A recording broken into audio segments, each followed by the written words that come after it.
संक्रांति बस एक दिन दूर है, लेकिन इस बार जलगांव के बाजार में उम्मीद के मुताबिक भीड़ नहीं दिख रही। पहले यह त्योहार 8 दिन पहले से ही तिल गुड़ फूली, शकरकंदी और अन्य सामानों से भरा रहता था और बिक्री क्विंटलों में होती थी। लेकिन इस साल लोग कम आए और बिक्री सिर्फ 20 से 25 किलो तक हुई। व्यापारियों का कहना है कि लोगों में त्योहार मनाने का उत्साह कम हुआ और ऑनलाइन खरीदारी की बढ़ती आदत ने छोटे व्यापारियों और बाजार पर असर डाला है। आइए सुनते हैं घटती बिक्री को लेकर आगे और क्या कुछ कहना है व्यापारियों का। वर्षाच्या हार्दिक शुभेच्छा। नवीन वर्षाचा हा पहिलाच सण मकर संक्रांत म्हणून येतो आणि इथे आता भरपूर स्टॉल आधी लागत होते, त्याप्रमाणे आता इथे त्या प्रमाणात काही लागत नाही। आधी 8 दिवसाआधी धंदा व्हायचा आमचा, आता ऐन वेळेवर धंदा होतो, त्याच्यामुळे जो पहिले प्रतिसाद मिळत होता तो आता काही मिळत नाही मिळत।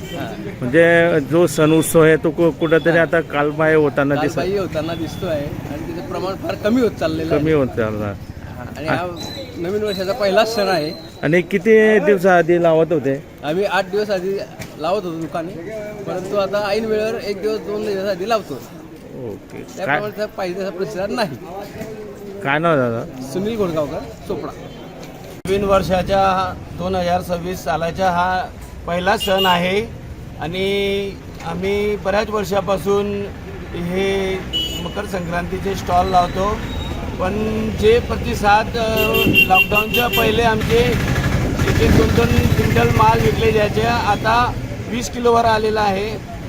पहिल्यासारखं काही राहिलं नाही। लॉकडाऊनपासून सगळी परिस्थिती बदललेली आहे।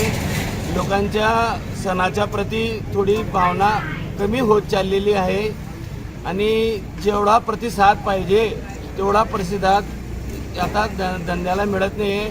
सगळे ऑनलाईनमध्ये सगळे वस्तू मिळायला लागलेले आहे। बाजारात दुकानदाराची जे पाहिजे व्यापार ते होत नाही आहे।